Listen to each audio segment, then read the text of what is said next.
April the 1st was a day generally enjoyed to the full by William, but this year something seemed to have gone wrong. Not one of his efforts had been successful. His elder sister, Ethel, had calmly put on one side, without even attempting to crack it, the empty eggshell that he had carefully arranged in her egg cup. His elder brother, Robert, had removed the upturned tin tack from his chair before sitting down, and had placed it so neatly upon William's that William had been taken unawares. His father had refused even to raise his eyes from his newspaper when William shouted, "Look, father, there's a cow in the garden!" And his mother had merely murmured, "Yes, dear," when William had informed her that Ethel had been bitten by a mad dog on her way to the village. His attempts to make April fools of his outlaws had been no more successful. They were all indeed so much upon their guard that none of them would answer the simplest question or pay heed to the most innocent remark. At last they abandoned hostilities and formed an offensive alliance against the other boys of the neighbourhood. But not even this was successful. The other boys of the neighbourhood also were too well up in the rules of the game to be taken in by the well-worn tricks the outlaws played on them. Advised of the near approach of bulls, runaway horses, motor cars out of control, they merely made long noses at the outlaws.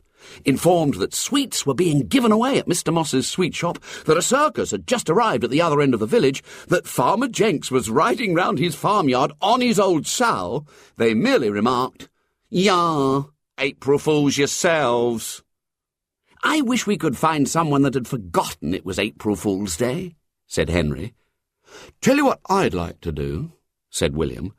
"I'd like to make someone really important an April Fool, like the King or Parliament an April Fool."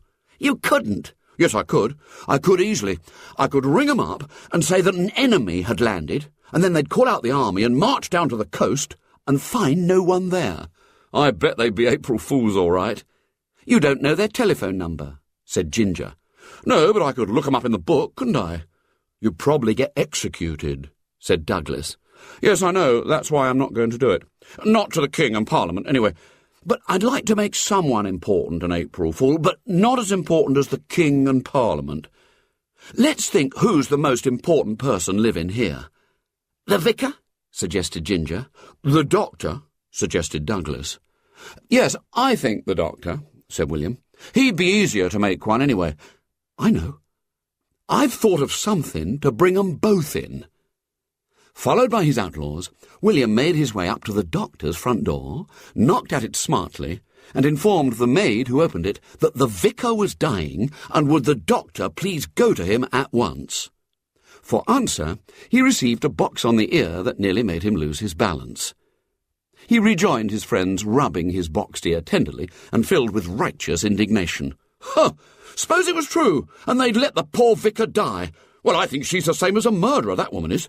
I've a good mind to go and tell the vicar that she's as good as murdered him. I bet I was as near dead as you could be, too, with a bang like that on the side of my head. She ought to get put in prison for murdering both of us. I'm jolly well sick of April Fool's Day anyway. I vote we go and play somewhere." It was decided that it would hardly be safe to play in their own village. Their own village was too full of their enemies, eager to use the noble festival of All Fool's Day as an opportunity of getting even with them. They could not safely relax their guard for a moment in their own village. "Let's go over to Marley," suggested Ginger, "and take the football with us." Marley was a village about 2 miles away. The outlaws were comparatively unknown at Marley. "Good," agreed William. "We'll get a bit of peace there." They set off briskly across the fields to Marley, and there found a vacant plot of land on which to hold a football match. "A beastly house next to it, of course," said William morosely, "and they'll be sure to make a beastly fuss every time the ball goes into the garden. I don't think there's a single place left to play in England that hasn't got a house next to it, all ready to make a fuss the minute your ball goes into its garden.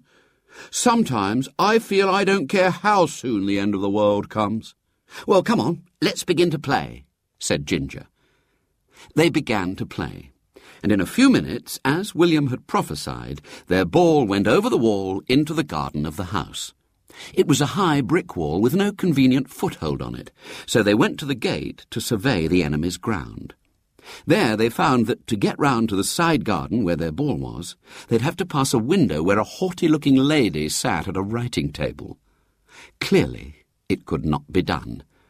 "We'll have to go to the door and ask," said William cheerfully. William's spirits always rose at a crisis. "I'll put on my polite look." William's polite look, though much admired by himself and his friends, was, in reality, a sickly leer. It certainly did not seem to ingratiate him with the housemaid who opened the door. "Please, can we go round to your garden to get our ball, if you don't mind? Thank you very much." The housemaid stared at him disapprovingly, disappeared, and soon returned to say shortly, "She says it's an intolerable nuisance, but you can this once." "Thank you very much," said William, widening his leer and making her a courtly bow. "None of your impudence," she said, and slammed the door in his face. The outlaws went round to the side of the house and found the ball. They returned to the plot of wasteland and continued their interrupted match. In 5 minutes the ball had gone over the wall again. They considered the situation with some dismay. "I'm not going to ask again," said William firmly. "She'll start murdering me, same as the other one did if I go. You better go, Ginger." "All right," said Ginger, and began to compose his features into an imitation of William's leer as he walked up to the front door. The same housemaid opened it, received Ginger's dulcet request with obvious indignation, then retired to report it to her mistress. She returned almost immediately. "She says you ought to be ashamed of yourselves pestering like this. She says you can get it this once, but she says she'll send for the police if it goes on." Ginger retrieved the ball and rejoined his friends. "Gosh," he said, "more like dragons than human beings round here, aren't they? We'll take jolly good care not to let it go over again anyway." They returned to their game. But 5 minutes later, an energetic and unguarded kick from Douglas sent the ball once more into the forbidden garden. "Well, it's you or Henry to get it now," said William. "Me and Ginger's had our turns." "They all look pretty savage about here," said Douglas. "They look as if they'd kill you as soon as look at you. I votes we go home and leave it." "Oh, yes, I dare say you do," said William. "It's not your football, it's my football, and I'm not going home without it, so there." "What are you going to do, then?" "I'm going to get it. I'm going to crawl round to the garden on my hands and knees so she can't see me from the window and get it." "I'll come with you," said Ginger. "So will I," said Douglas and Henry. There was no need for more than one to go to fetch the ball, but when there was any danger, the outlaws liked to face it together. In single file, on hands and knees, they made their way to the garden and retrieved the ball. In single file, on hands and knees, they began their journey back. But as they were passing beneath the window, Ginger sneezed, and the amazed and indignant face of the lady of the house appeared in the window, disappeared, then reappeared, now more indignant than amazed, at the door. The outlaws rose sheepishly to their feet. The lady stood barring their path and giving eloquent voice to her indignation. "Disgraceful! Disgraceful! I've a good mind to send for the police and give you in charge for trespassing. If I ever see any of you inside this garden again, I'll send for the police at once. Go away this minute. If I knew who your parents were, I'd write to them most strongly." The outlaws fled, William clutching his beloved football. "Well, it's time to go home anyway," he said. "Yes, it's nearly 12, said Ginger, pretending to consult his watch, which never went for more than 5 minutes, but in reality glancing at the church clock that showed above the trees. "Nearly 12, said William wistfully, "and we've not made anyone an April Fool. It'll be the first year I ever remember that we've not made anyone an April Fool. We've not been made one ourselves, anyway," Ginger reminded him. "Course not," said William scornfully. "Catch anyone making April Fools of us." "That's not the point. The point is that we've not made anyone one. It seems awful somehow not to have made anyone an April Fool on April Fool's Day." "Well, it's not quite 12 yet," said Ginger. "It's not too late." "Yes, but who is there to make one here?" said William. At that moment, a boy was seen coming towards them. He was fat and pale, and he looked both stupid and conceited. The outlaws took an immediate dislike to him. "Let's make him one," whispered William. "Yes, but how?" said Ginger. "I know," said William. The boy had come abreast of them now. He gave them a challenging grimace. "I say, said William with well-assumed friendliness. "What do you like best? What sort of cakes, I mean?" "Coconut buns," answered the boy promptly. William gave a short, surprised laugh. "Well, that's a funny thing." He pointed to the house that had been the scene of their escapade. "You see that house?" "Yes," said the boy. "Well, the lady that lives there, she always gives coconut buns to any boys who come to ask if they can get their ball from her garden.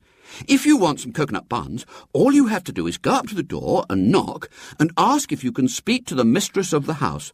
And when you get to her, all you've got to say is that you're one of the boys who've been playing ball just outside her garden this morning, and the ball's gone over again, and may you fetch it. And when you've said that, she'll give you some coconut buns." The boy stared at them. "Go on," William urged him, glancing at the clock and seeing the fingers perilously near the fatal hour. "Go on.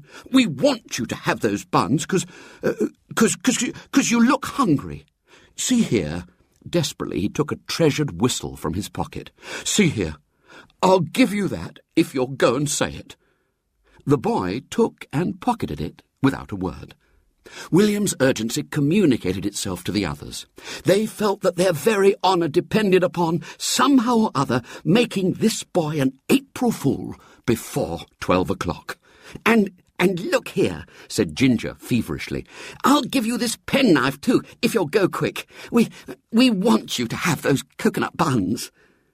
The boy pocketed the penknife too, stared at them for another moment, then said, "All right," and walking up to the front door, rang the bell. The housemaid opened it, and he was admitted. The door closed. The outlaws danced a silent dance of triumph and delight at the gate. Then they waited impatiently for the fleeing form of their victim to issue, pursued by the wrath of the redoubtable lady of the house. Nothing happened. "Perhaps she's rung up the police," said William, looking anxiously down the road. "Well, if she has, we've made April Fools of them," said Ginger triumphantly. I hope she's not murdering him," said Douglas. "We shall get into a beastly row if we've got him murdered." But at that moment, an upstairs window was flung open, and the boy appeared at it. He held a coconut bun in one hand, the whistle and the penknife in the other. He grinned and munched and waved his spoils at them exultantly. What are you doing there?" stammered William. "I live here," shouted the boy. "It's my home. Yah-boo! April Fools!" He laid down the coconut bun and took up a pea-shooter. The clock from the church tower struck 12. "April Fools!" called the boy again. The outlaws turned and began to walk slowly down the road. A pea caught William neatly just above one ear.